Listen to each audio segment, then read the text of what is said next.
ఈరోజు మన అంశం చదవబడిన లేఖన భాగాల్లో నుండి మన అంశము క్రిస్మస్ నిరీక్షణ. క్రిస్మస్ కోసము నిరీక్షించడం. రెండు పాఠాలే ఈ సంవత్సరం మనకు రెండు పాఠాలు, ప్రత్యేక పాఠము, స్వార్థ పాఠము. జనరల్ సీరియస్ ఉంటారు కాబట్టి ఈ రెండే ఉంటాయి. ఈ రెండులో నుంచే మనం మన వాక్య ధ్యానం చేయాలి. ఇది అడ్వెంట్లోని రెండవ ఆదివారం. మరి ఒక వాక్యం చదువుకొని మనం ప్రారంభించుకుందాం. అది పరిశుద్ధుడైన లూకా రాసిన సువార్త 21వ అధ్యాయము 7వ వచనం అందరం కలిసి చదువుకున్నాం. 27వ వచనం అందరం కలిసి చదువుకున్నాం. లూకా సువార్త 21వ అధ్యాయము 27వ వచనం. అప్పుడు మనుష్య కుమారుడు ప్రభావంతోను మహామహిమతోను మేఘారూఢుడై వచ్చును. ఆమేన్. ప్రార్థన చేస్తున్నాం. ప్రేమ కలిగిన దయ కలిగిన తండ్రి, నీ కృపలోని సన్నిధానంలో మీరు మాతో ఉండి సహాయం చేసి కలిగిన జీవించి ఈ క్రిస్మస్ నెలలోకి మమ్మల్ని ప్రవేశపెట్టినందుకు మరి రెండవ ఆదివారంలో మా తండ్రి నేను ఆరాధించుకోవడానికి మాకు ఇచ్చిన సమయం సందర్భాన్ని మీకు స్తోత్రాలు చేస్తున్నాం.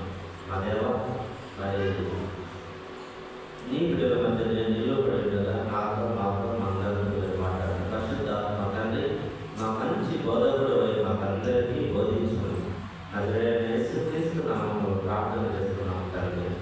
ఆమేన్. దేవుని ప్రియ సంగమా, ఈరోజు అంశం క్రిస్మస్ నిరీక్షణ.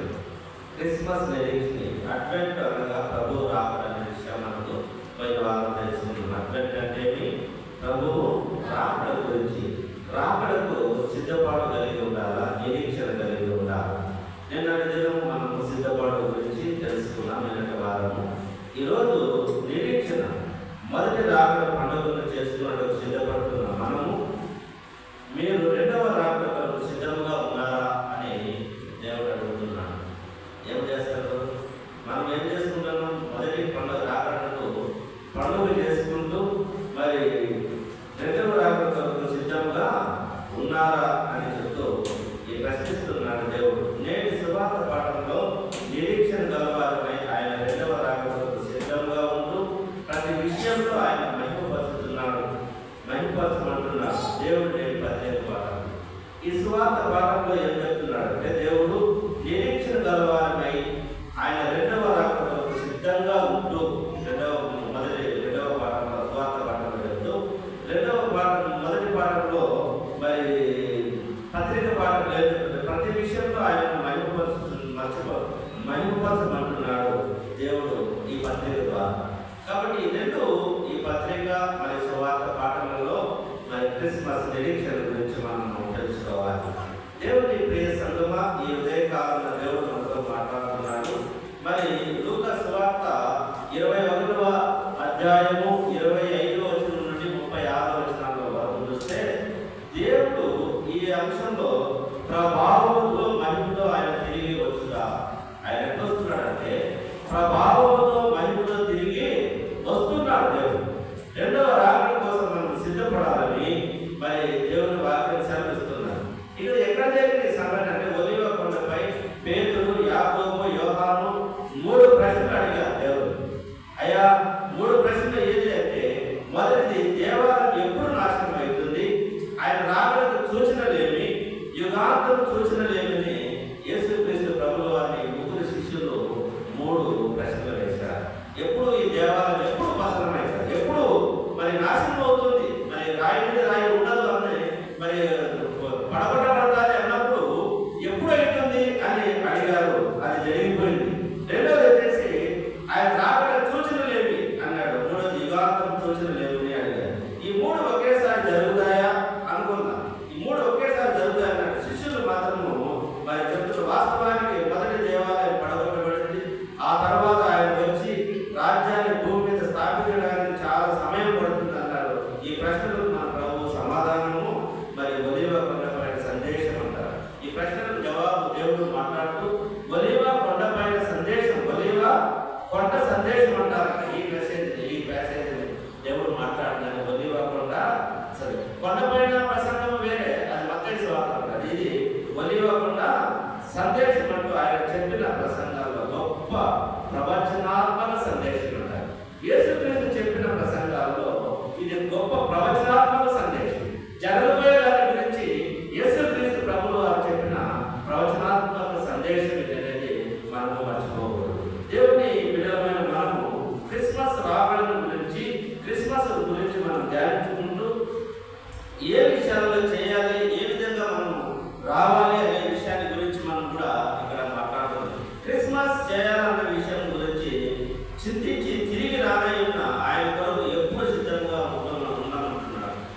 క్రిస్మస్ చేసుకుంటూ సంతోషిస్తూ రానైన క్రిస్మస్ రానైన రెండవ రాకడ కోసం మనం అందరము సిద్ధపడి ఉండాలని దేవుని వాక్యం మనతో మాట్లాడు, ఎప్పుడు సిద్ధంగా ఉండాలని.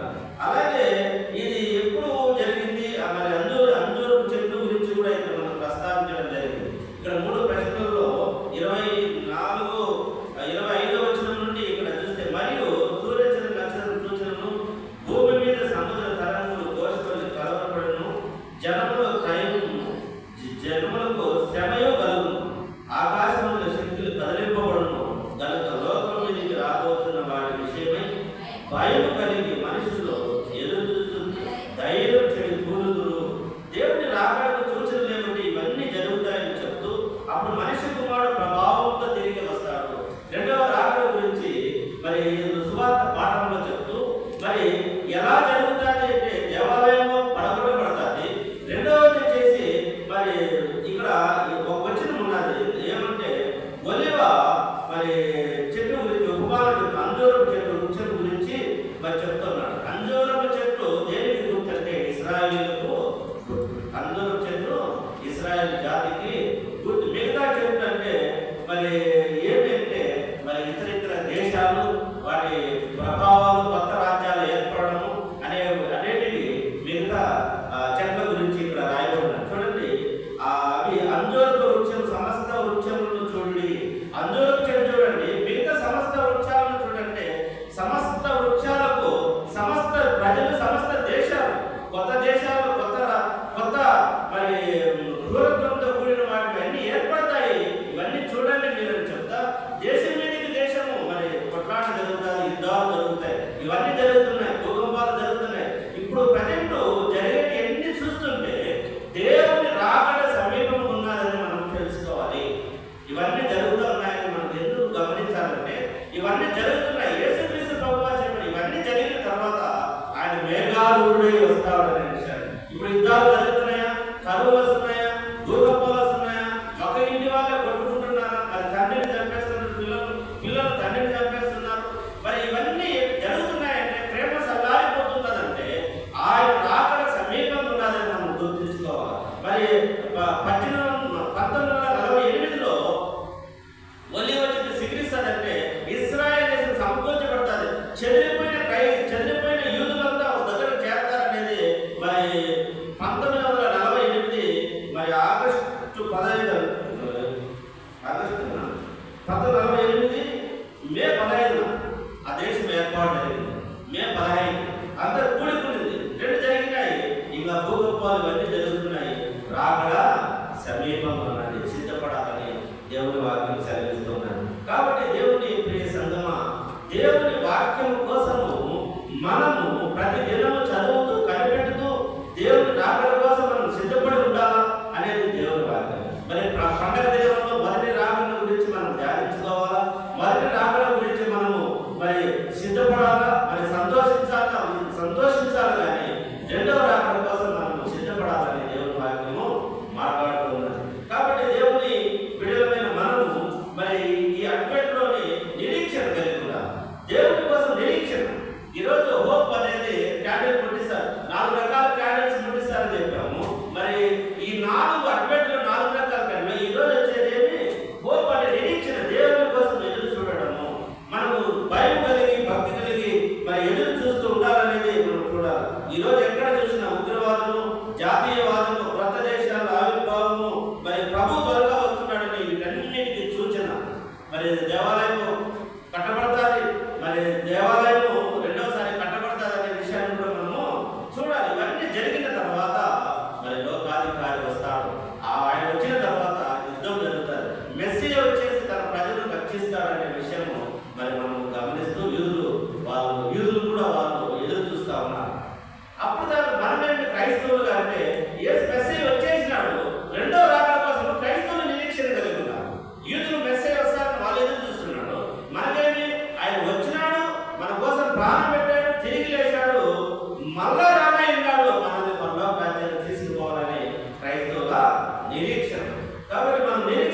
ఈ ఉదయకాలంలో దేవుడు మనతో మాట్లాడుతున్నాడు. ఇక్కడ చూడండి 34వ వచనం, మీ హృదయంలో ఒకవేళ తిండి వలన మత్తు వలన ఐహిక విచారములను మందంగా ఉన్నందున అదే అకస్మాత్తుగా మీ మీదికి ఉరి వచ్చినట్లు రాకుండా చూసుకోండి.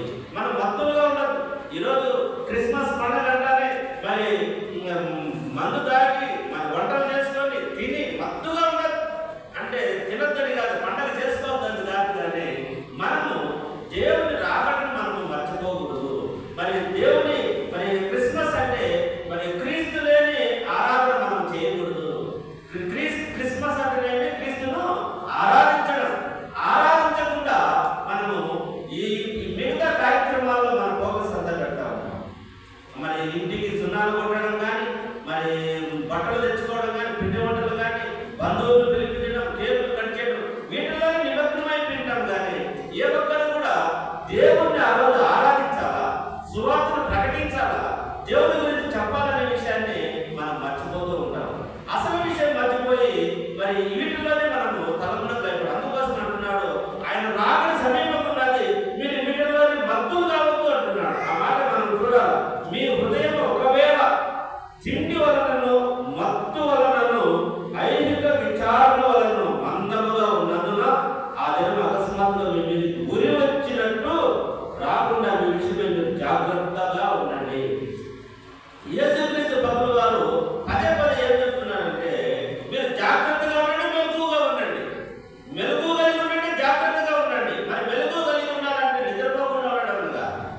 జాగ్రత్తగా ఉండడం అంటే ప్రతిదినము భయపడుతూ, దేవునికి భయపడుతూ, ఆయన రాకడకు సిద్ధపడుతూ, మనలో ఏదైనా పాపం ఉంటే దాన్ని తొలగించుకుంటూ, ప్రతిరోజు మనం కడగబడుతూ, సరిచేయబడుతూ, దేవుని పోలికగా మార్చబడుతూ, దేవుని రాజ్యం కోసం ఎదురు చూసేవారిగా ఉండాలి.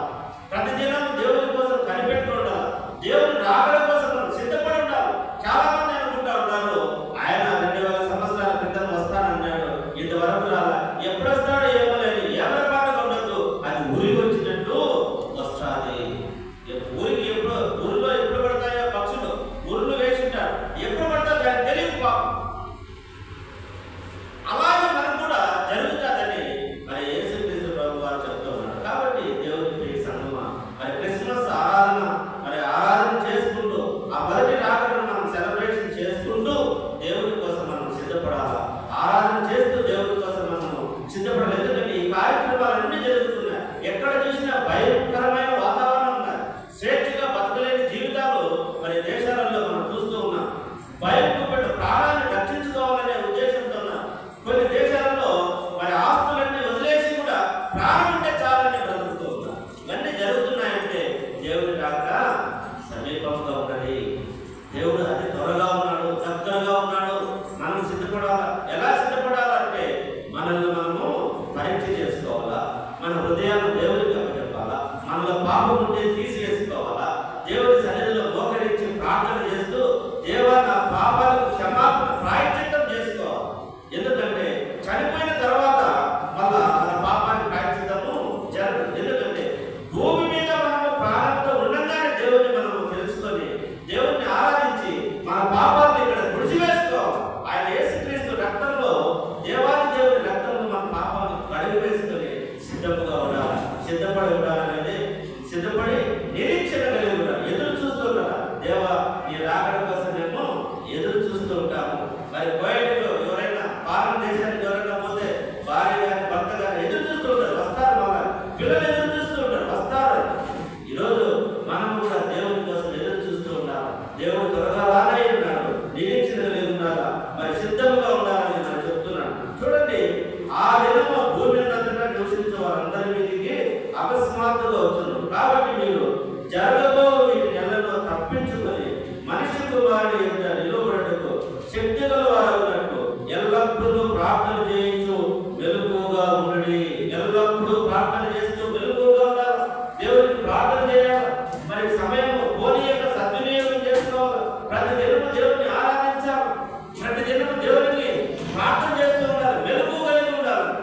సిద్ధపడండి, మెలకువగా ఉండండి.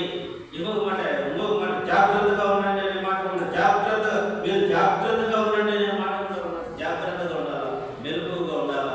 మరి జ్ఞానం కలిగి దేవుడి సన్నిధిలో మరి ప్రవర్తిస్తూ దేవుడికి అనుకూలమైన పనులు చేస్తూ ఈ లోకంలో జీవించాలనేది మరి ఈ సువార్త పాఠం